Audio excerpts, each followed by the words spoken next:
Well, greetings everyone. My name is Stuart Nelson, and I'm the acting president at the Institute for Spirituality and Health. I'm really pleased to invite everyone this evening to an annual event that's become a bit of a tradition for Houston Bird Week, entitled Birds, Health, and the Human Spirit. This evening is recognizing and celebrating the fact that birds play a deep role in human culture, in our lives, in the formation of our worldviews. They bring us a lot of joy, and originally was inspired just to bring some storytellers together. And so this is the fourth year we've done so. Before we get too much further into the program, I wanted to welcome Barry Moffett, who works with Houston Audubon and plays a pivotal role in making Bird Week happen every year. And she's going to tell you a little bit about Houston Bird Week and Houston Audubon and all of the amazing things that that organization does. And I invited her to basically use the time however she wanted, so she might tell you a little bit about her own experience with birds as well. So Barry, welcome, and take it away. Thank you, Stuart. So I am really happy to be here tonight and welcome all of you to this great event. Houston Bird Week has been going on for a few years and was originally started by the Houston Audubon Young Professionals Advisory Council.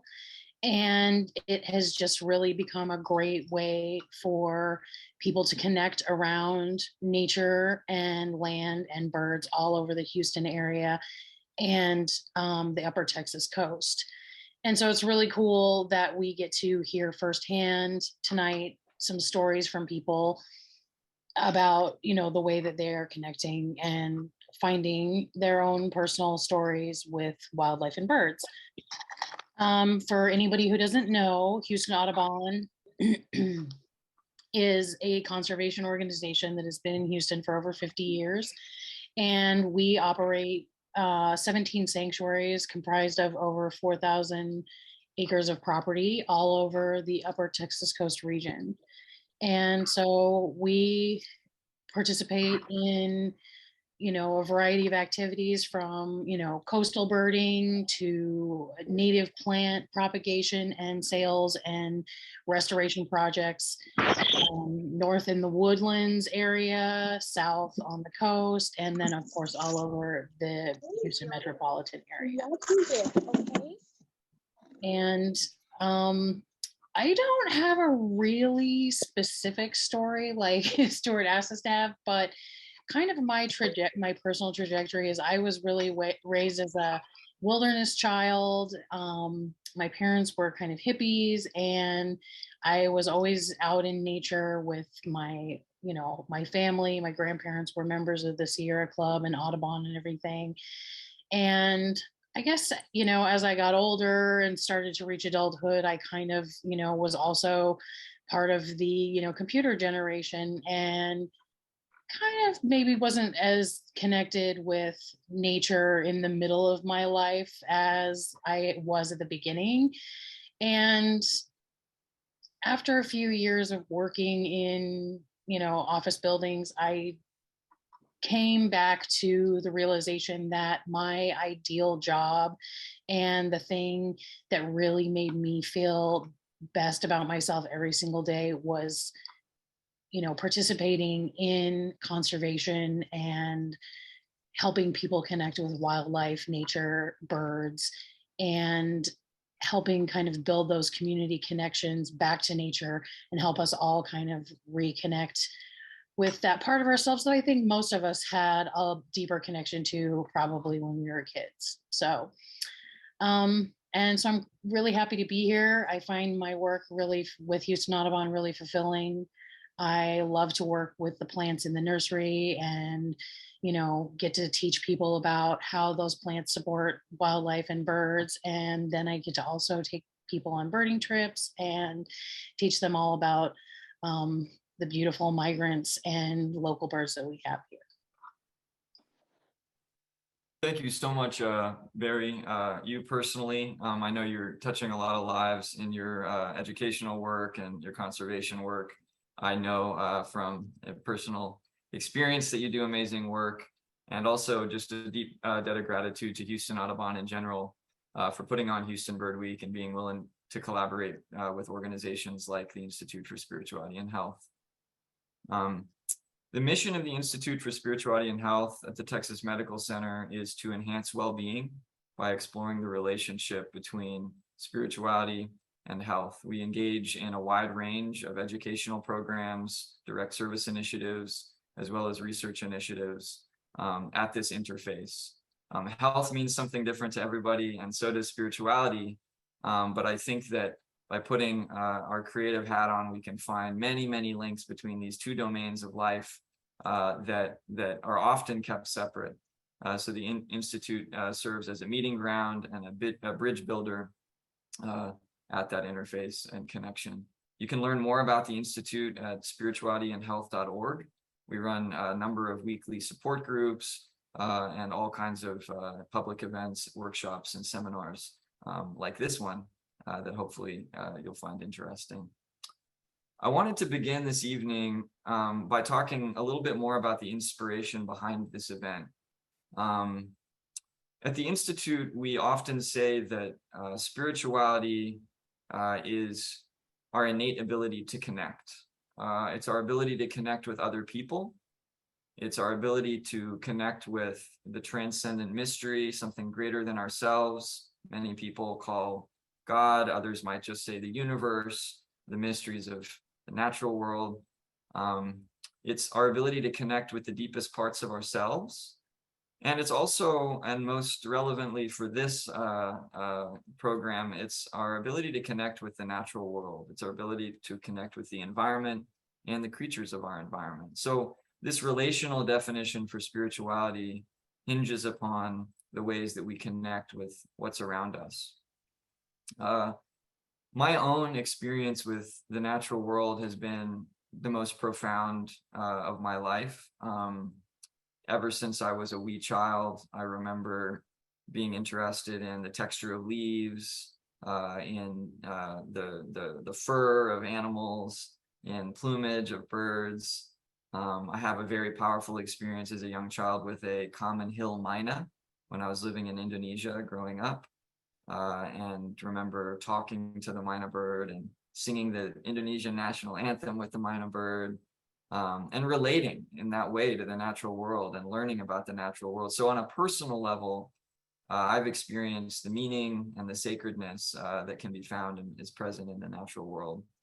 But beyond just me, birds have played an enormous role in cultures and religious traditions, in the ways in which we conceive of the big questions. One of my favorite poems is by Emily Dickinson. Hope is the thing with feathers, and because it's short, I'll read it now. Hope is the thing with feathers that perches in the soul and sings the tune without the words and never stops at all.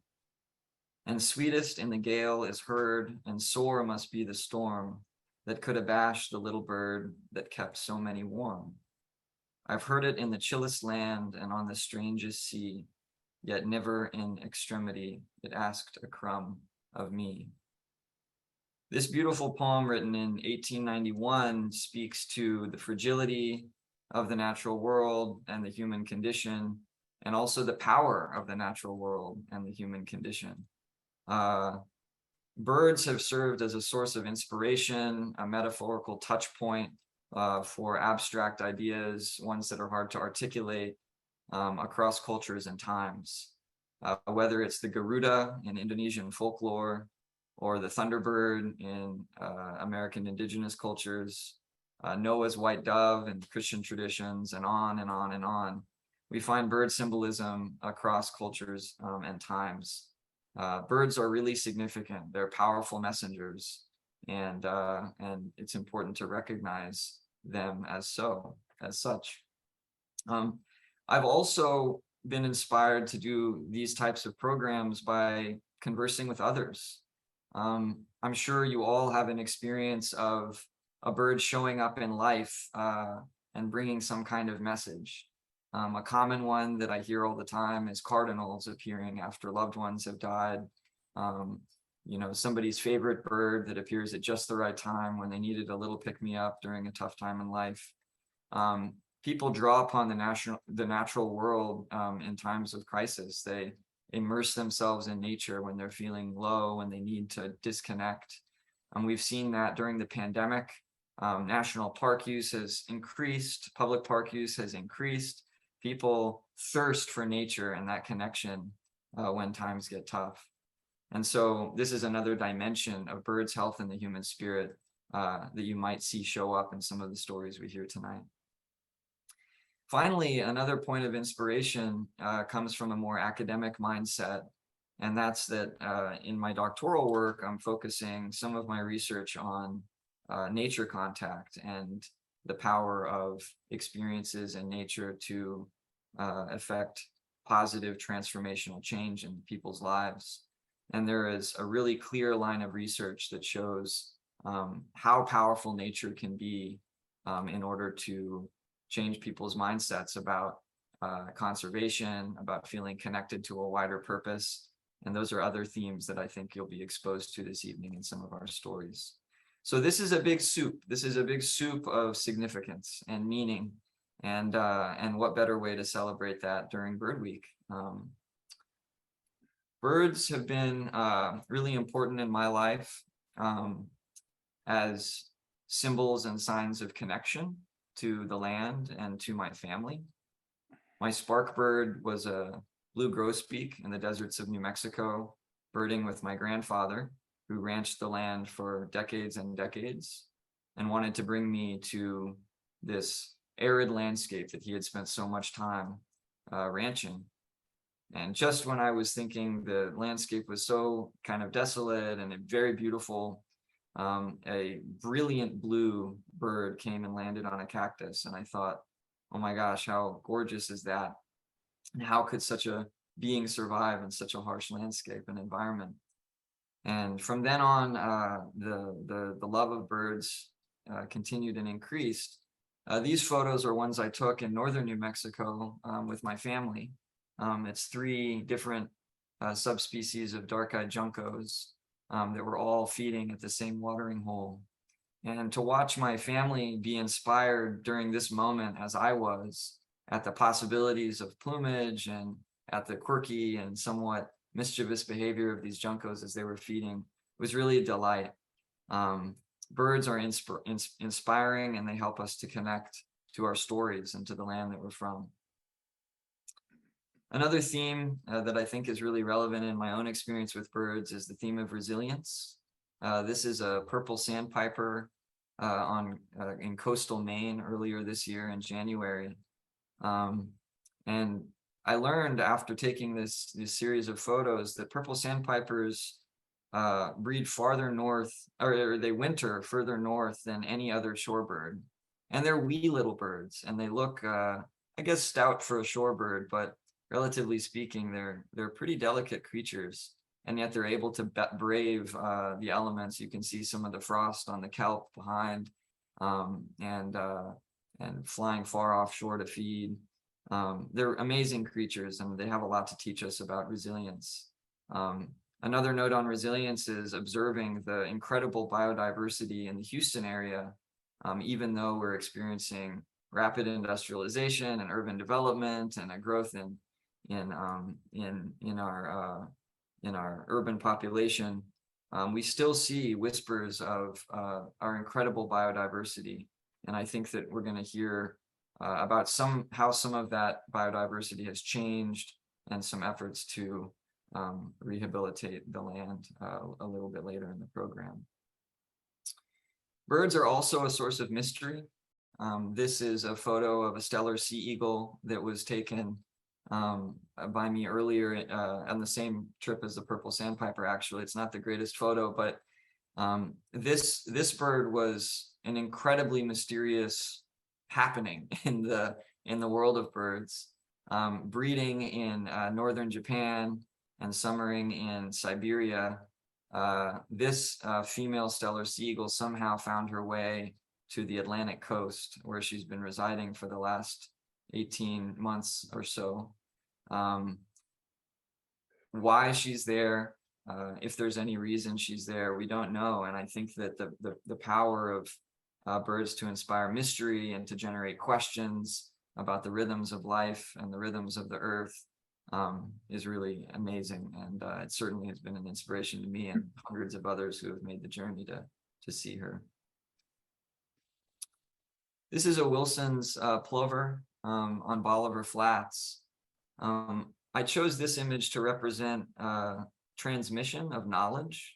It's been one of my great joys over the past several years to receive an incredible amount of knowledge from mentors in birding, especially Jim Hinson, Cindy Lee, my friend Chris Hammond, and others. I remember my first birding trip with Cindy. I couldn't distinguish between any plovers or sandpipers. It was a big mess. And now when I see a Wilson's plover, I smile because they're so distinctive looking. They are really, really stand out from other plovers, which is a sign of growth and knowledge and experience. And I think part of birding and encountering the natural world is immersing ourselves in an endless sea of knowledge that we just are constantly leaning into and unfolding into, which serves as another touch point for why this program is so special. And finally, the last thing I'll say is that birds have served as a source of inspiration. This is a Lucifer hummingbird at the Christmas Mountain Oasis, just north of Big Bend National Park. Since 1967, Carolyn Ohl has basically single-handedly created an incredible oasis in the middle of the West Texas desert. She said once that she thinks life's meaning is to create and share. And when you go to the Christmas Mountain Oasis and witness the incredible biodiversity present there in the middle of the desert, you can't help but be inspired by what she's created and thoughts of what we are each able to create with time and with effort and with consistency and with love.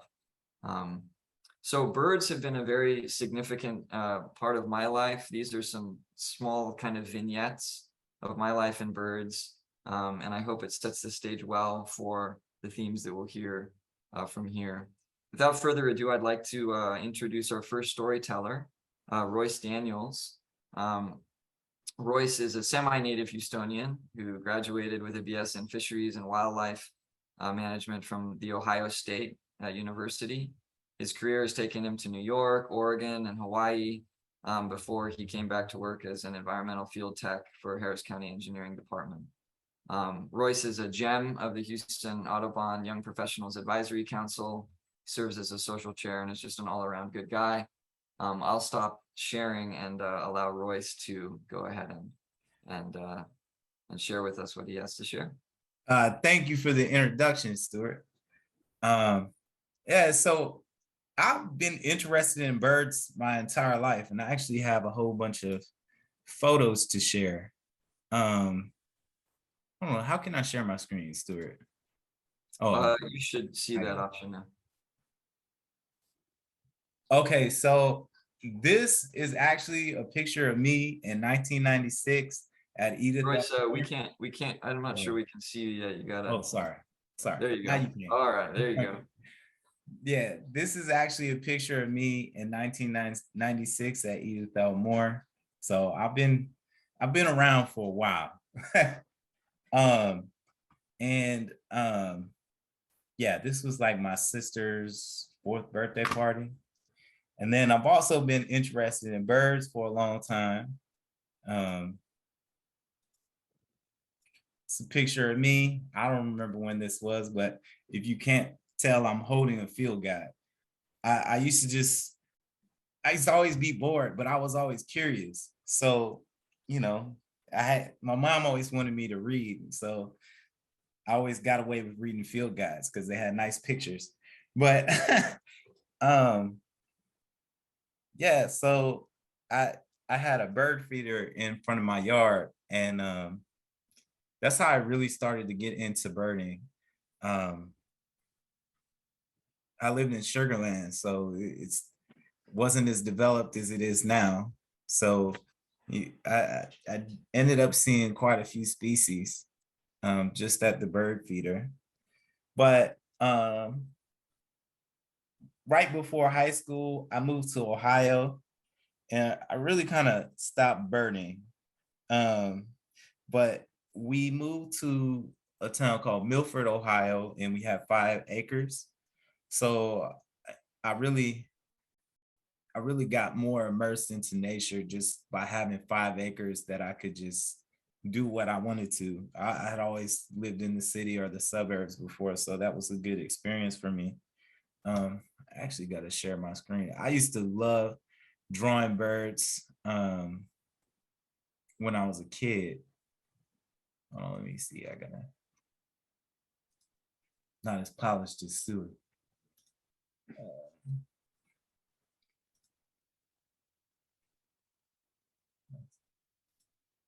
Okay. I just actually noticed this while I was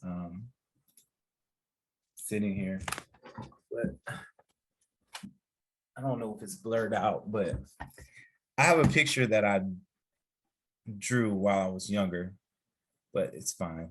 Only have 10 minutes.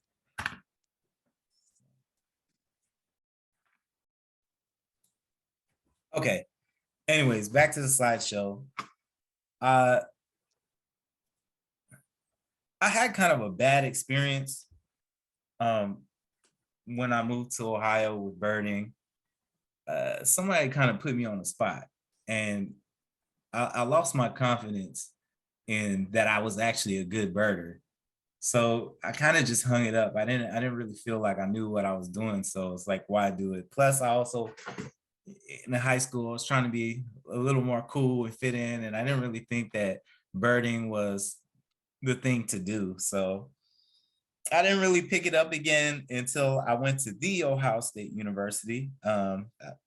As a part of my required curriculum, I had to take ornithology, and I really took to the class. I found my old binoculars and I started birding. And they had a club. It was called Ornithology Club. That was my first. This was my first bird book. But so as a part of the Ornithology Club, that was me in college.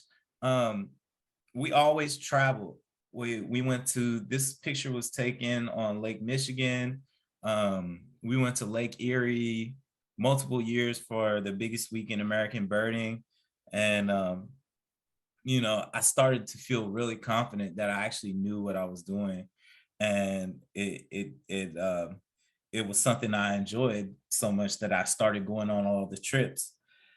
So right after college, I ended up going to Kamole. That's what I've been recently educated.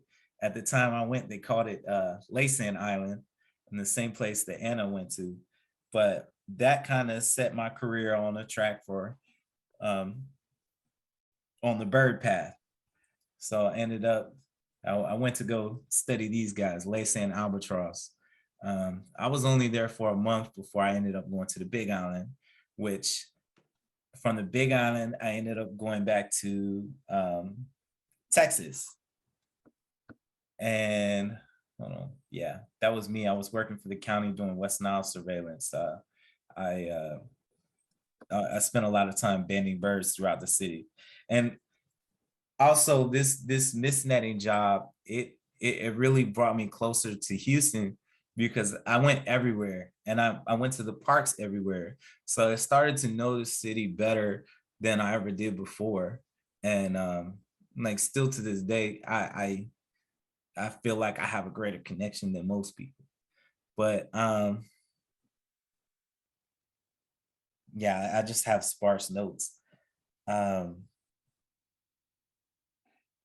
Yeah, this I had a 6-month temporary job at Oregon. It was one of the favorite jobs that I had, and I was studying Caspian terns, and 6 days a week, camping on the island, watching them 24/7. I think my interest in birds has given me some really good career opportunities that I kind of cherish. Now I mainly work in the office, but that's my last picture. I'm gonna wrap it up, but I try to get out with my people and share some of my joy about birds. This is at ER and Ann Taylor Park. And I guess I'm just trying to say that I think if I hadn't been as interested in birds as I am, you know, I've had a few hard times in life. My parents have both passed, but it's kind of given me a community that I can stick to and something I can do that I've always done. So I just I guess I'm thankful that I'm interested in birds. Thank you so much, Royce. Really appreciate that narration of kind of the origins of birding, how birding can even take a very young kid, a young kid's interest and turn it into a lifetime of birds. And I think this image in particular speaks volumes about the way that you've been able to take that passion of yours that you've had since you were a young child and help to transmit it and inspire others to be interested in nature. So thank you for that share. Our next story is going to be shared by Stephen Gast. Steve started birding at age 13, and by age 18, he was leading his own section of the local CBC near St. Louis, Missouri. He's a retired geologist who spent much of his career working and birding around the world and has birded over 40 countries. He first moved to Houston in 1985, and by 1988 was leading bird trips to Katy Prairie and other wildlife sanctuaries and clubs around town. He served on Houston Audubon's board, the Gulf Coast Bird Observatory board, and he currently serves on boards for Texas Audubon and the Katy Prairie Conservancy. Steve, thank you so much for joining us this evening to be able to hear from such an ardent supporter of our environment and conservation efforts is a real honor. So when you're ready, I'll go ahead and share some of the slides you sent. But for now, the floor is yours. Okay, yeah, well, I'll call you to the slides in about 5 minutes. Okay, but yeah, but Royce, yeah, I'm lucky that I got into birds. I see my picture, but I just see a figurine in the middle there. Do I have to do this? Do you not see me? We can see you, Steve. Oh, I just can't see myself. Okay, that's good. Yeah, we can see you. Okay. I'm just all right, cool. Yeah, so yeah, what Roy said, I'm thankful that I got into birds at a young age. It's very simply and elegantly said, and it's true. But I was born in Kansas, grew up in Illinois, spent a lot of time working in Oklahoma, and of course now in Texas. And there's a common theme there, and it's besides birds, it's also prairies. So I sort of have a strong affinity to prairies and the peace and calm and quiet expanse of nature that exists in the prairie is something that's always been attractive to me. But that being said, the other thing that's always been attractive is that next place I've never been. And during my career working as a geologist for Phillips Petroleum and then later ConocoPhillips, I ended up around the world, living a lot of places. And every place I landed, the first thing I tried to do was figure out what's happening in the bird community. And in some places, it was a staggering nothing. In other places, it was like, whoa, I had no idea this kind of thing goes on. Whether it was just the destruction that I saw in the 4 years I worked in the Philippines, to seeing bird observatories that were already 50 years old in England and ones in Australia. And I came away with a broad view of places that didn't care at all about nature and wildlife in the Middle East areas, perhaps back then, to places where they were just desperately trying to save the last remaining examples of certain species.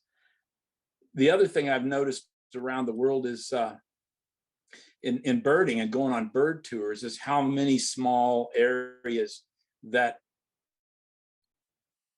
are the only places bird guides know where to go to see a species of bird. And and you get there and you realize it's just 4 Madagascar farmers that have saved a patch of woods because they can earn $400 a year, charging $5 a person to birders to come and see the Madagascar goshawk. It's the only place that they can find it. And you realize, whoa, for $400 a year, you're saving a nesting bird. And the only reason it's being saved at all is because tourists like me are coming there, giving the guy $5 to have a chance to go see it. And you realize how little a contribution can make to where it amounts to something. And so you kind of get an idea that, wow, there's some places that are doing nothing. There's other places that on a shoestring budget, they've got a bird observatory that's run for 50 years in places in England. And you kind of come full circle. And I showed up in Houston in 1985. And the first thing I noticed was the Katy Prairie was out there, and it was outside of town, and it was a wonderful place with curlews and sandhill cranes and short-eared owls and all kinds of things going on out there. Coyotes and bobcats, the apex predators trying to eat the birds I was watching and that sort of thing. And it was suddenly I said, well, this is something, what's going on out here? And there wasn't a lot of attention being paid out there. So I began leading the field trips like Stuart said a little bit ago, and realized that this is pretty special. Ended up in Audubon and tried to do the small things that I could do to help an organization that I didn't know that much about. And I'd only been to High Island, and then I got invited to join the board. And from that moment on, I was able to just do small things, get your foot in a crack in the door for your company and get them to donate $200 to help a checklist at the ornithology group or something. And before long, the door gets open wider as people feel good and comfortable about doing the things that you're passionate about. And that was a big lesson to me. Sometime later, so during that time, we also ended up filing suit against the Houston government to not put a new airport out there. And instead they added 2 more runways at IAH instead of building another airport out there. And well, coming out of animosity and anxiety and fighting for a cause and this sort of thing, positive things come. And so the Katy Prairie Conservancy, now called the Coastal Prairie Conservancy, was created out of that instant when we recognized, hey, there's something worth fighting for out here. And it became a coalition of a lot of people. And so that was sort of a beginning and a dawning that, okay, I didn't have a great deal to do with it, but boy, I was putting my shoulder behind the wheel with a lot of other people and trying to make something happen. And something happened. So it wasn't that I had an extraordinary amount of power or I had deep pockets. It's just, you get in there and do what you can, and you just keep pressing the envelope and going forward. Well, fast forward a little while later, and I get into a position of a bit of responsibility. I'm entertaining some Chinese dignitaries, and we just finished celebrating cranes one way or another. And the Conoco people had an oil field where the whooping cranes are, and we managed to help the whooping crane effort a little bit using ConocoPhillips money, which I helped raise. And it was a hoot. And then the Chinese people came, and we're talking about birds in culture and birds around the world. And everywhere I've been and lived, I lived in 7 countries around the world working for ConocoPhillips, and was over 13 years overseas. But with the Chinese, I learned a little bit of something. And to them, the crane is depicted in so many works of art in China. And for a reason, cranes indicate or symbolize health and long life. And that's what the crane means to the Chinese. A crane out in their rice field is a healthy sign.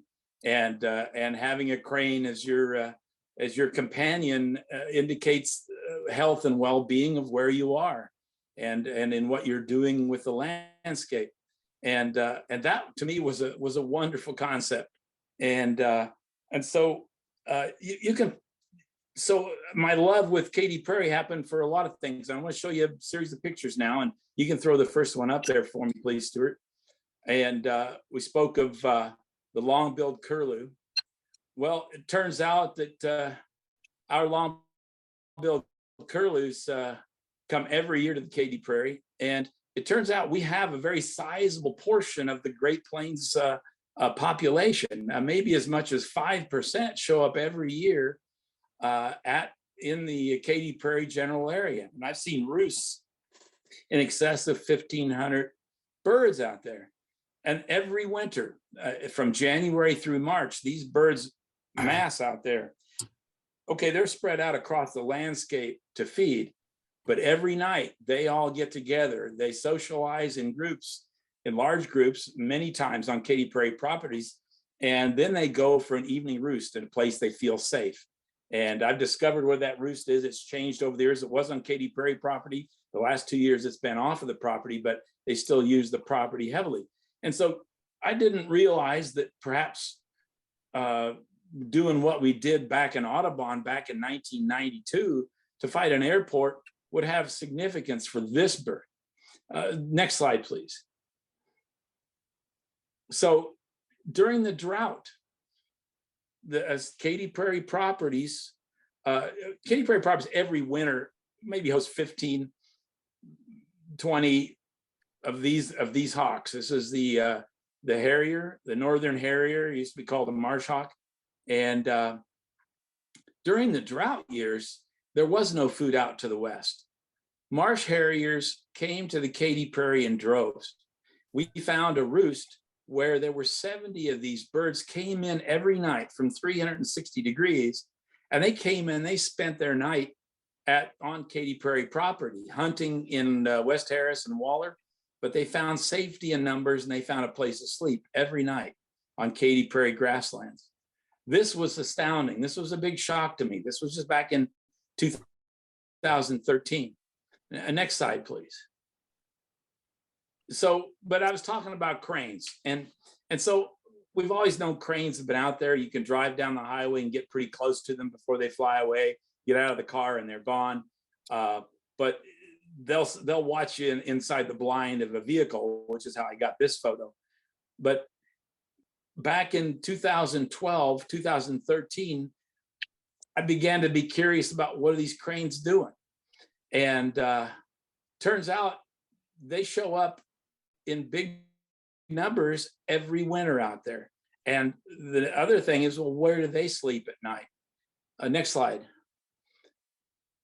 Well, they sleep in the same way that the curlews do. They're finding a place. They're flying every evening. You hear a small group of curlew coming in 5s, 3s, 6s, 10s, 20s, as flocks as big as 100. And they're all aggregating in the same place. And so you start following these guys are going on a beeline to where they want to be. Next slide, please. And the cranes are doing the same thing as the curlews. And so we eventually figured out, as we tracked them, we found out that they were landing in the middle of a 9 square mile patch of Katy Prairie Preserve, right out in the middle. Since then, we've been building more and more wetlands for this. And so what's happened is that as we've recognized this, we've begun sharing it with people. And therein lies the really cool thing is that for me to take people out, and I've been doing it now for the last 3 or 4 years, and there's going to be other people helping me this year, and I won't be doing it every year, but to see these birds come back and to know that, okay, I played a small part, but I was part, and I can claim at least some sense of ownership that these guys are coming back to a place that they feel safe. They're coming back to a place that I know now will be protected for a very long period of time, long after I'm gone, but the genetics of these birds will continue to be present as long as I can imagine at this point. Next slide, please. So as the sun goes down, this is where I get my spiritual and emotional moment. And the most fun thing to do is to have people around me that haven't experienced this, and to see these birds coming home every night, coming to roost in the place they've been roosting God knows how many centuries in the past, and they continue to want to do it. And they're crowded now. They were probably nesting right here where Memorial City Mall is in the past, or Bear Creek Park, and what wasn't a flood zone. But these birds continue to come. Next slide. So this is my last slide, and the thing is that I feel like efforts in birding, efforts in just doing whatever little thing I can for Audubon or Katy Prairie or whoever, it's an aggregate. It's the group of people like ourselves on this call that are concerned, that feel a sense of ownership of birds, feel an attachment to those birds, and say, this makes it worthwhile. Just being able to come out and say, yeah, I had something to do with these birds, and they're here because of me and 150 or 1,500 other people like me. And we'll all be gone, but these guys will continue. And for me, I don't feel any better than every evening when I'm standing out there until it's too dark to see, to know that our birds are out there. And so I just, my message to you is put your shoulder to whatever wheel feels good, and don't push harder than you can, whatever that means, whether it's money or volunteer time or planting pocket prairies down in the medical center to show people, hey, this is what it looks like out there times 5,000 in number of flowers that are being they're blooming right now. Every one of those small acts of conservation add up to something real. And I don't know how many thousands of people have contributed to Katy Prairie, but it's real. And it's people like us, people like you. And you can really, really feel good standing out there and in the middle of it, watching it happen. So anyway, that's my message. And Crane's long life and good health for the planet and for myself spiritually. Thank you. Thank you so much, Steve. Really appreciate those reflections and the message that we just need to do what we can. And in groups, we're able to affect some really amazing and profound changes for these creatures that have been doing their thing for a lot longer than us have individually. So appreciate your time and your beautiful photos. And it's a pleasure to know you, and I hope to see you soon out in the field. Cool. Thanks, sir. Our next speaker is a friend and somebody I admire greatly. Her name is Bronwyn Rank. Her 14-year career has been defined by building lasting partnerships and raising critical funds for local and international organizations. She serves as a development officer for the American Bird Conservancy and as the lead fundraiser for international organizations, Southeast region, Southwest region, and government relations. She also provides key input to project planning and implementation to conserve wild birds and their habitats throughout the Americas. She has a unique career that has straddled the intersection of conservation and philanthropy, and has served in key fundraising and environmental roles within both the nonprofit and the public sectors. She holds a BS in organismal biology from Austin Peay State University, and a medicinal plants certificate from Cornell University, as well as being a certified fundraising executive and certified volunteer administrator. She is the chair-elect for Houston Audubon's Young Professionals Advisory Council, which actually now I believe she's our current chair, where she plays an integral role in the chapter's DEI efforts, leadership development, and the planning of the region's annual Bird Week. Bronwyn, it's really a pleasure to have you back. Bronwyn told an incredible story 2 years ago that I've had multiple people come up to me and say, hey, I was really inspired by that story I heard at Bird Week. Who is that woman that shared that story? And can you get me in touch with her, or can you remind me that where to get that book about the rainbow crow? So Bronwyn, pleased to have you back. Thanks so much for being here, and take it away. Thank you, Stuart, for inviting me and everyone that's joined us tonight. And thanks for that really great introduction. Before I jump in, I just want to acknowledge the the magic of the day that this is on, because while I have had an idea to speak on this topic for a while, I don't know, the fact that my topic that I'm going to talk about is kind of about thresholds and liminality and birds is taking place on the autumnal equinox is nothing short of serendipitous. So I'm just excited to talk about something that I love so much on such a special day. But with that, I want to make sure I pull up my slides. My first slide will just be a blank. So let me know if you're just seeing a white slide.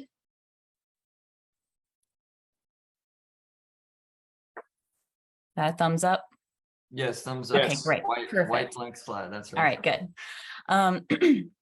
So again, since stories are kind of the theme of the night, I wanted to share a story about one of my neighbors, but not one of the human sort, rather one of my wild neighbors, the wren. And if you've heard me speak before, you probably know I'm going to share a folk tale. That's just part of my thing. And my interests in birds overlap a lot with folk lore and mythology. But the story I'm going to share is an old one. It's been around for centuries, if not millennia, probably before we were recording time, frankly. And it's a folktale that's known throughout many European countries about how the wren became the king of the birds, which is always a surprise to a lot of people that around most of the world that the king of the birds is the wren. And I'm using this as a dichotomy between between the wren that we all know and the wren represented in myth as an opener, if you will, on how my relationship with nature has evolved over the years, sprouting first within the confines of science, but then eventually pollinating the spirit and ultimately flourishing in the soul. So with that, I'll begin with the folktale and then we'll wrap it up at the end. So many years ago, all of the birds of the world gathered to decide which of them would be king of the birds. On the day of the competition, all the birds took off into the air. The small birds tired quickly, of course, their fragile wings unable to carry them far. They were soon joined by the ducks, crows, and many others. And in short order, only the strongest of eagles climbed into the sky. This eagle climbed higher and higher until the last of his competition gave up and returned to earth. He smugly congratulated himself and began his descent. He was exhausted from the competition and needed to recover. As he was falling, though, he heard a small, bright voice calling above him, "I am king, I am king." It was the little brown wren fluttering above him. She had carefully, quietly hidden among his feathers and ridden his back into the sky.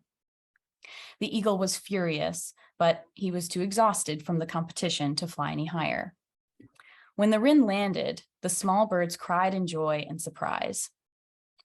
They were sure one of the larger birds would win the competition, but had been too afraid to complain. The large birds were furious. "You only won through trickery and cunning, and that's not fair," they complained. "Eagle would have won through strength and brawn. Why is that better than cunning?" "If you have your doubts, name another challenge, and I will win once more," the wren replied. The large birds chatted amongst themselves and came up with a solution. "We have a new competition. Whichever bird can swoop the lowest will be the king of the birds." The birds began the new competition, diving down to glide along the ground. Wren saw a small mouse hole in the earth and climbed into it, and she called out again, "I am king, I am king, I am the lowest." The large birds were furious yet again and decided that Wren could be the king, but she would never rule them. They each took turns standing guard at the hole, waiting to kill the wren if she ever tried to climb out. Days passed and Wren stubbornly remained in her hole. One night, the owl was guarding the hole, watching the wren with large yellow eyes. When the morning lights peeked over the horizon, it momentarily blinded the owl. The wren saw this as her chance, and she quickly escaped from the hole. The little brown wren is still the king of the birds, but she is so afraid of the eagles and hawks that she stays hidden in hedges and bushes. They will kill her if given the chance, as they are ashamed that she won their competitions. All the other birds visit her, though, for advice, as she is so clever and cunning. So that's the end of that story. And I have to say, when I first came across this story, I mean, what's not to love about it? I think one of the most obvious things that's worth acknowledging is the fact that Around the world, Wren is known as king of the birds, but wrens are often associated as being female and almost always gendered as female, even though they are king, never queens. They are just identified as she-kings. And part of that is just cultural, because wrens are aligned with the feminine, while other types of birds throughout stories are aligned with masculines, like robin. But how different is that story from the wren that we all know, right? I mean, wrens are fairly drab, kind of blah birds. One might even dare to say boring. They're not necessarily showy. They're small, in terms of plumage or activity. They're not necessarily impressive, and they're quite a shy bird. That's kind of their thing, right? They hide.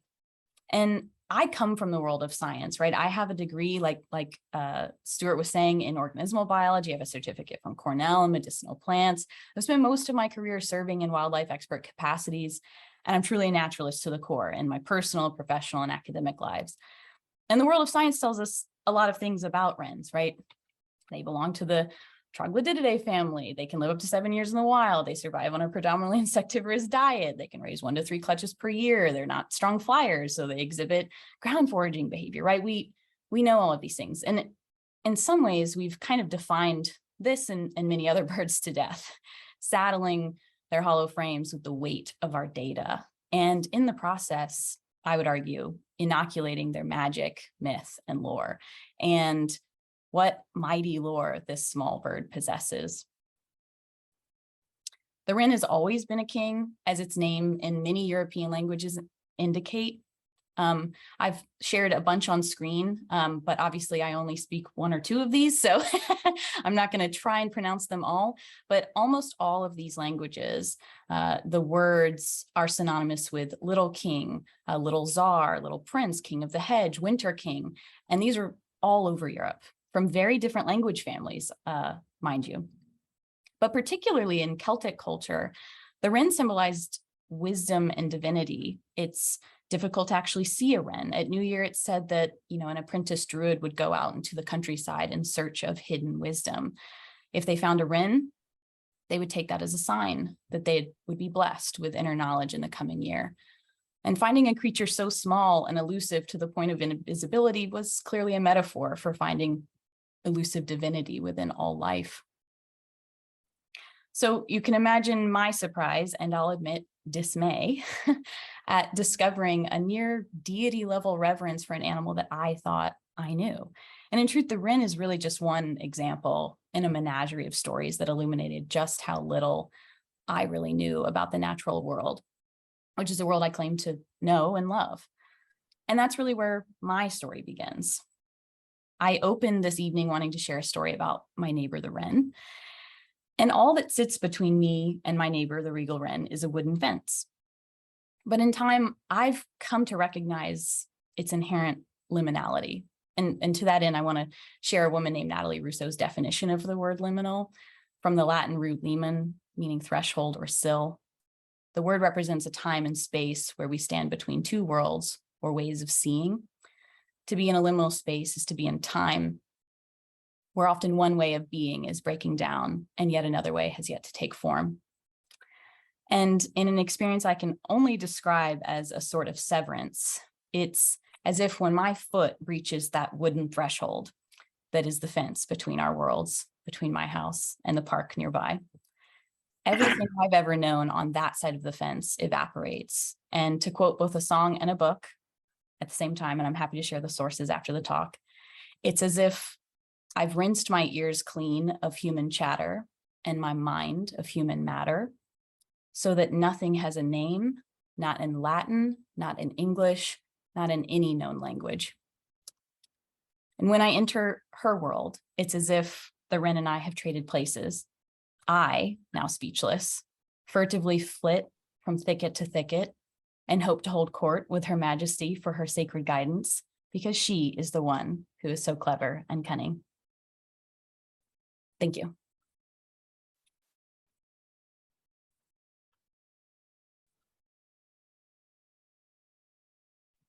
Thank you so much, Bronwyn. As always, a pleasure to hear your stories, your reflections. You're a gifted storyteller, and I think the notes in the chat are expected, but obviously warm. And I think you resonated with a lot of our audience this evening. And I learned some new things about the wren, and I'll never look at them the same. Thank you. Our final speaker of the evening is a very close friend and colleague. He serves as the director of programs at the Institute for Spirituality and Health. He holds degrees in cognitive science and math from Rice University, and is a musically minded, creative, and visionary project manager and program developer. Cyrus Worrells has keen interests in contemplative practices, as I said, in music, and the intersections of spirituality and health. We're really fortunate that he was able to take time this evening to lead an experiential activity for us. So without further ado, I'd like to welcome Cyrus to the screen. Thank you so much for being here, Cyrus. Take it away. Thanks, Stuart, and good to be with you all. I have many of my own bird stories, bird encounter stories, but I'd like to lead you in just a guided imagery practice into nature, birds, and your own human spirit. So I invite you just to settle into your seat, and in a moment we'll close our eyes. So just get comfortable.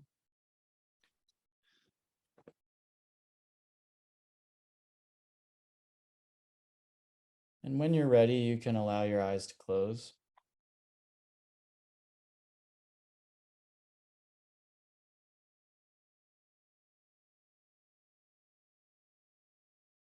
Giving the eyes full permission to release their responsibility of looking, so that your eyes can really rest and relax for these 10 minutes. There's nothing you have to see, look at, or figure out right now.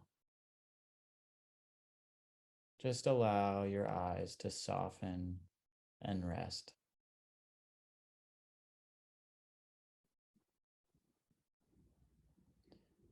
Notice your jaw and your tongue.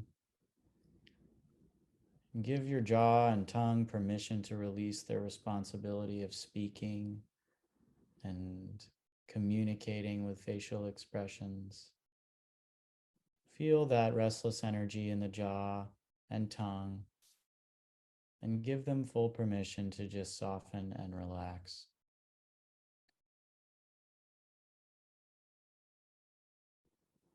Allowing your jaw and tongue to rest.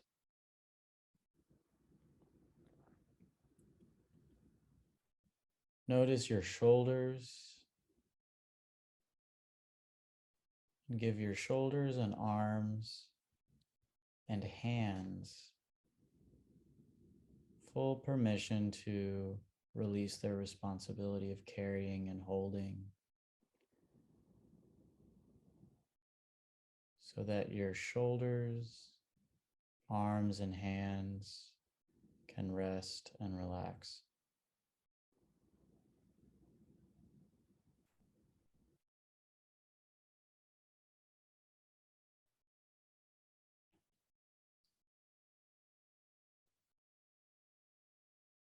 Allow your back to melt down your spine.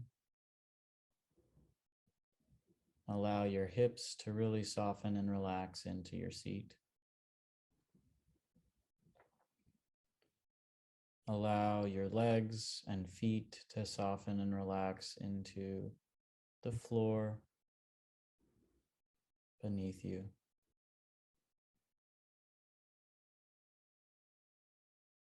Or wherever they happen to be.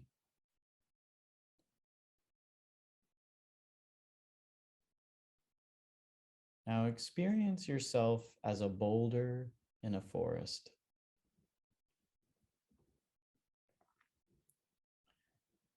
Feel the solidity of your body, the solidity of your bones,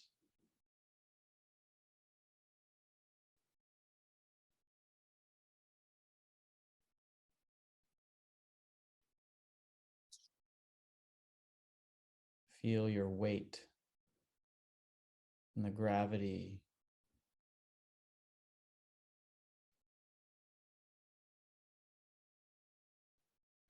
holding you down firmly against the forest floor.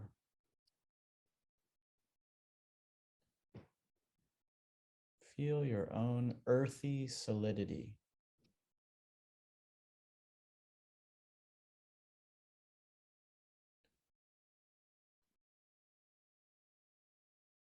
Feel the solidity of your body and your presence.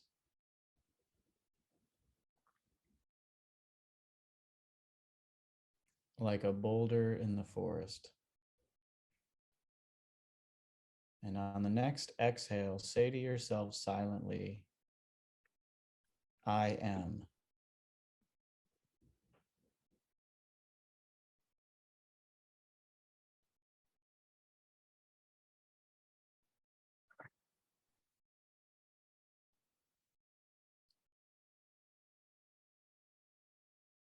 Now feel the fluidity of your body.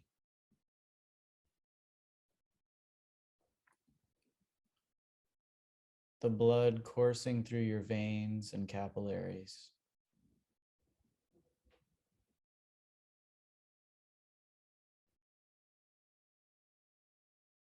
The interstitial fluid lubricating your joints.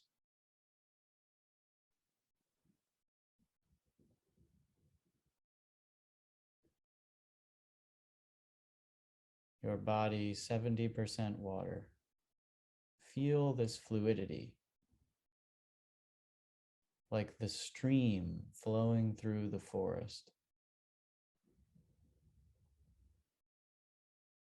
Feel the fluidity of thoughts flowing through your mind. Connecting with this fluidity of your being.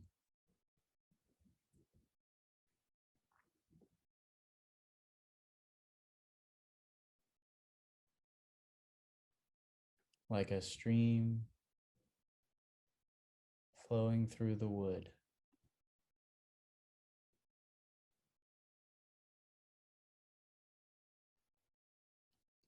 And on your next exhale, say silently to yourself, I am.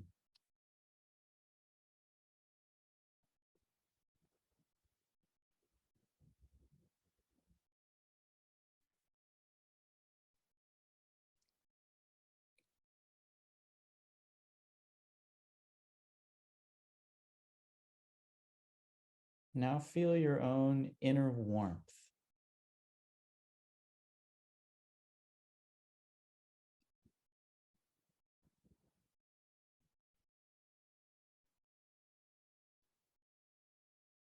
Feel your inner warmth like the embers of a campfire, a flickering campfire beside the stream, near the boulder, in the forest. Feel this warmth like a fire in your belly.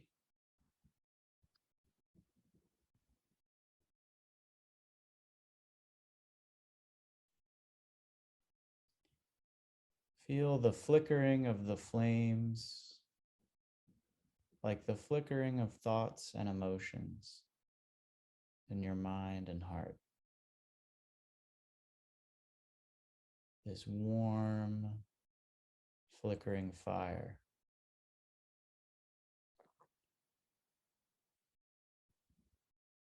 Feel it in your body and your mind.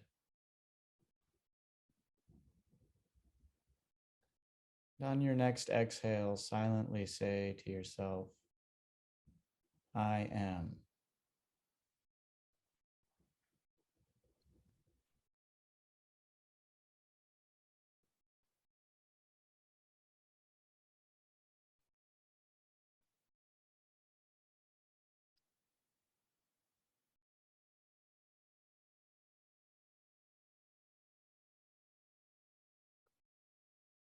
Now feel the tingling sensations all along your skin.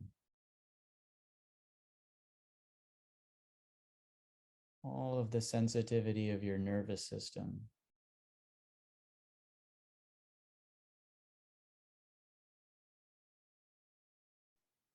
And the cool sensations across your skin.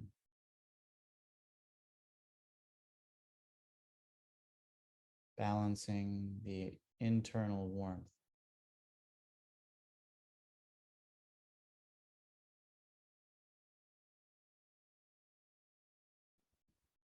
Feel the lightness of these sensations.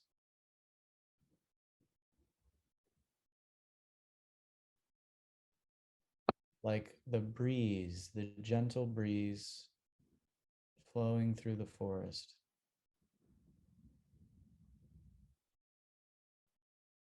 Feel the air flowing in and out through your nostrils.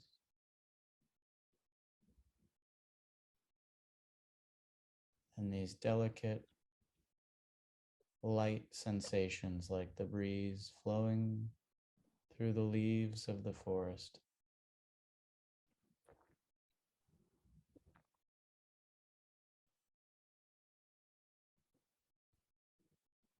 Feel the lightness of your being.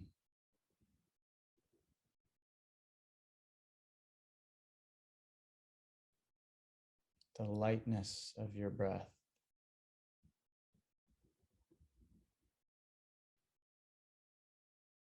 The lightness of your thoughts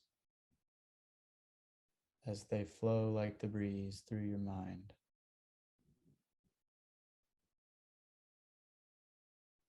And on your next exhale, silently say to yourself, I am.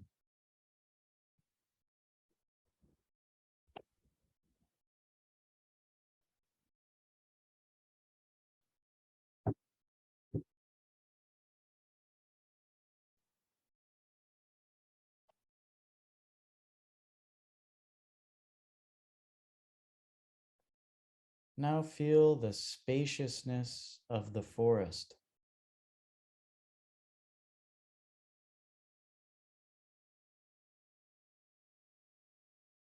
The open space in which the solidity of rock,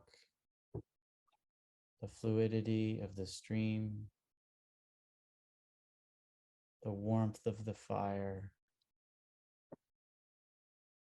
and the lightness and movement of the wind all exist together. Feel this open spaciousness of the forest. And feel yourself as this space.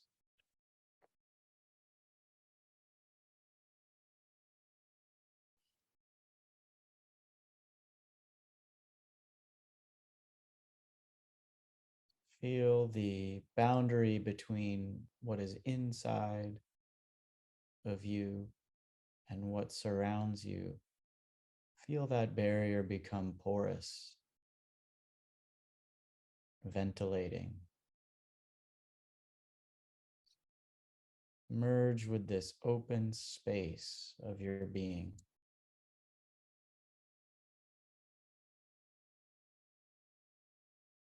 You are this open space in which everything is occurring.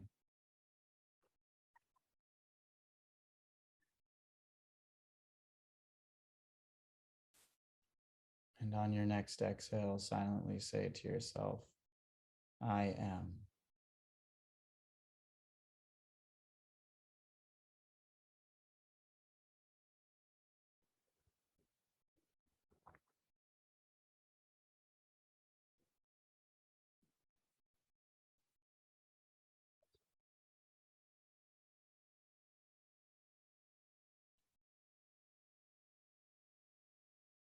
Now, within this open spaciousness, feel the movement of your spirit.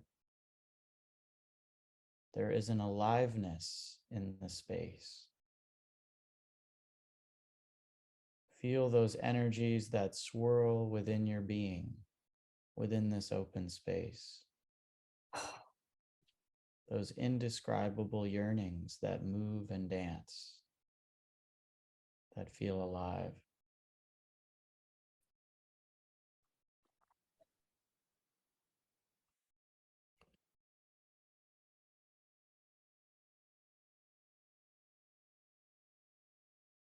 Feel this energy of your spirit emerge as a bird, flitting between the branches of the distant trees in the forest, making its way closer and closer. As it does, you begin to notice its qualities.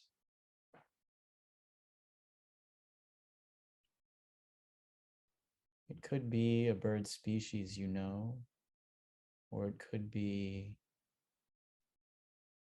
imaginary bird, all sorts of different qualities representing your unique spirit.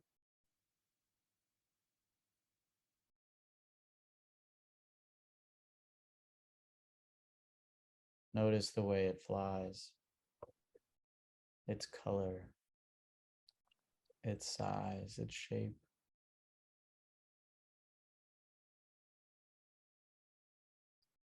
The way it moves its head when it lands on each branch.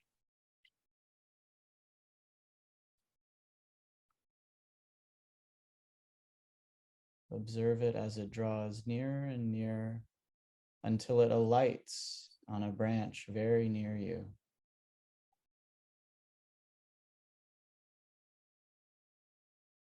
So that you can observe it in detail.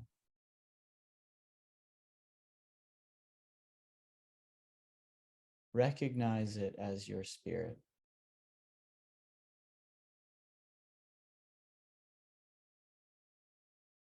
The aliveness in your soul.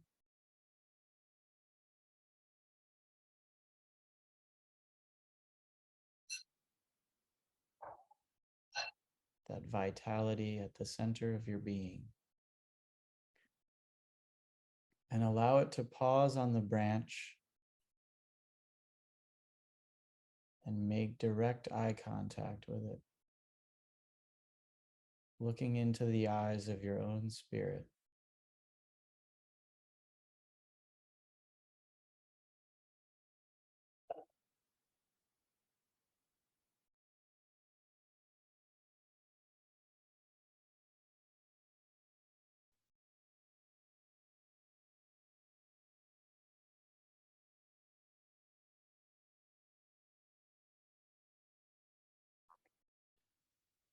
As you gaze into the eyes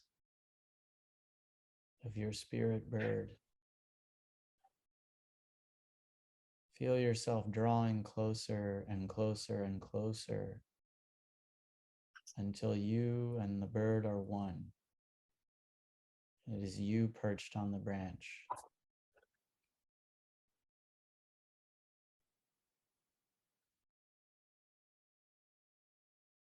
Looking out through the eyes.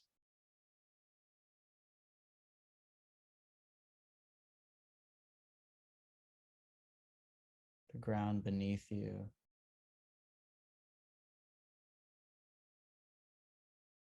Feel the energy of your own spirit filling your body. This aliveness. This vitality.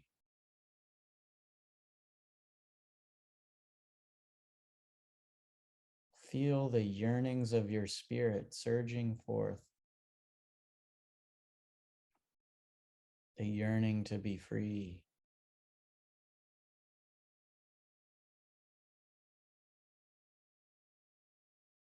And jump from the branch. Spread your wings and fly. Flying through the forest, between the trees. Feel yourself carried on the wind. Feel this absolute freedom.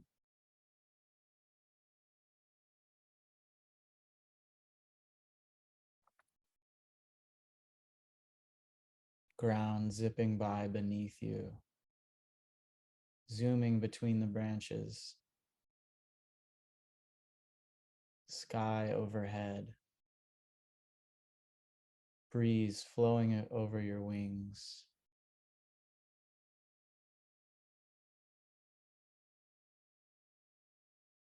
Absolutely free.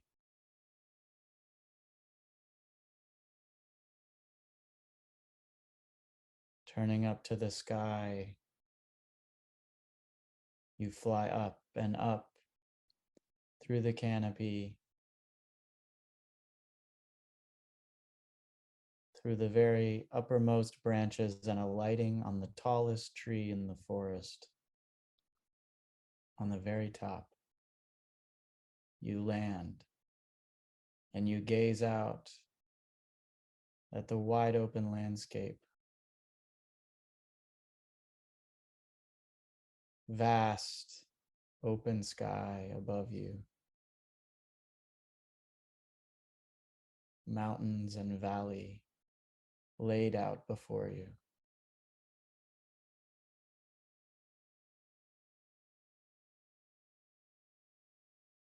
The green blanket of forest beneath you.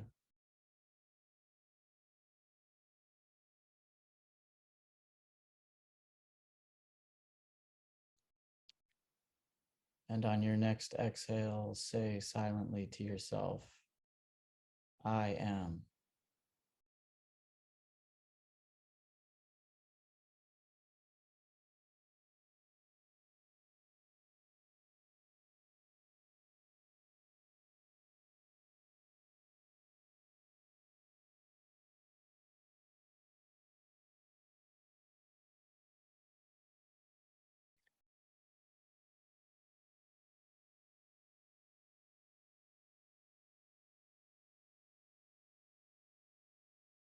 Leaping once more, descend back into the forest.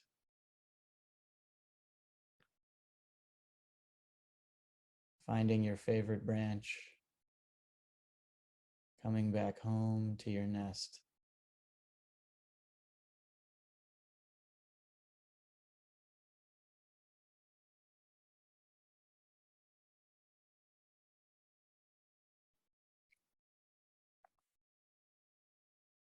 Feel yourself again as the spaciousness of the whole forest. And within it, the aliveness of your own spirit.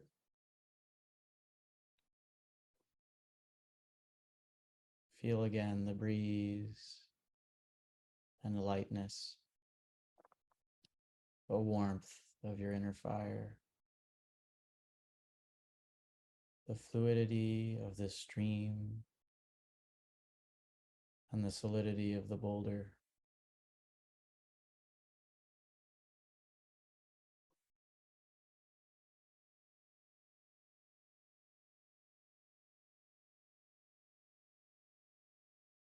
With your human spirit nestled in its nest, the center of your heart.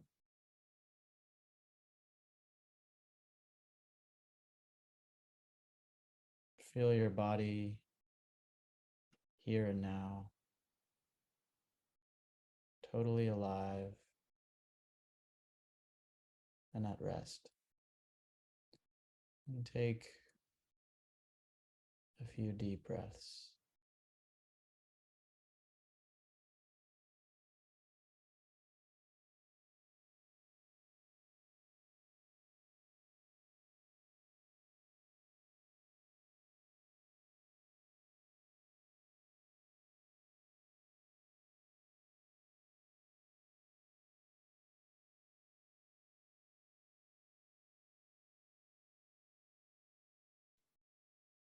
One more nice soft breath.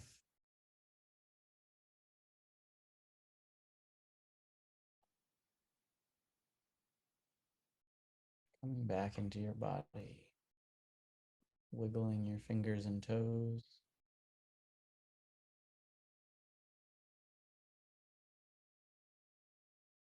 And when you're ready at your own pace, coming back into the space, letting your eyes gently open, taking a stretch as you would like.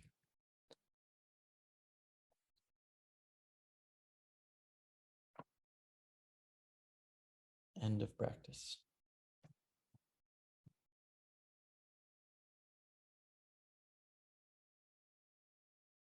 And I think we were thinking about having a journaling exercise after, but I think with time, we'll just open it to sharing. So Stuart, I'll turn it back to you. Thank you so much, Sai. An important part of this program each time we run it is some reflections or things that might have stirred within our audience during the sharings and during the experience. So we have about 6 minutes remaining, and I'll just open it to the floor in case anybody here wants to share a little bit about what was stirred within them this evening, or what birds have meant to you in your life and your journey or your worldview or your spirit. Really anything you wish to share, I'll open the floor. Don't be shy. Go ahead and you can just unmute, and if you have a question for a speaker or something that was especially poignant, now's a good time to share. Yeah, Alex. Hi, yeah, that was a great exercise. I tend to have way too much going on and don't live in the present. And I'm always like thinking ahead. And this may sound weird, but like the boulder exercise, like part of the exercise was like really grounding. And so that was like a really, I don't know, that like really clicked real quick for me. And so I really appreciated that. That was a nice, bring it back down to earth kind of thing. Thanks, Alex, for sharing. Anybody else care to share? I just didn't realize that the wren was associated with kings so much. That's in all those languages, having the king connection was pretty amazing. And I have to disagree with Brahman on one aspect, though. Wrens are marvelous. They are fantastic. To be fair, I actually agree with you. Wrens are in my top 5. But in general, I think most people would think the they're nightingale wren. Go to the South American jungles and listen to nightingale wren or musician wren or some of those. They just blow you away. I will have to do that, Stephen. Thank you for that. That's a good suggestion. Thanks, Steve. Anybody else? Ken, I see you're unmuted. Did you want to share something? Oh, okay. Just unmuted. I had the biggest delight this year. For the first time in my life, I had robin's nest on a downspout outside a window on the second floor. I got to watch them. They came, they built their nest. They had 4 chicks. 2 were thrown out of the nest, but 2 lived, and they flew away. And when I was watering the front in the hot summer, 2 of them were hopping around me. It was the thrill of my life. Awesome. Thanks for sharing, Claudia. I'm glad that could inspire you. My mom has wrens actually nesting in a downspout that's not used. It's kind of broken. So she has a similar experience to you as well. Anyone else care to share?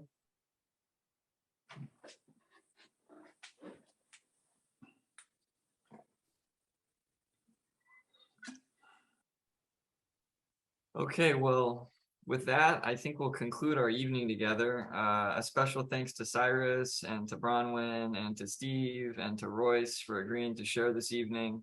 Thank you to all of you who came. I hope something this evening touched you in some way and you're able to walk forward with a new perspective or a new insight, or maybe just another reminder of the power and magic of birds as we seek to go forward in our conservation efforts and our educational initiatives and everything else that Houston Audubon does so marvelously.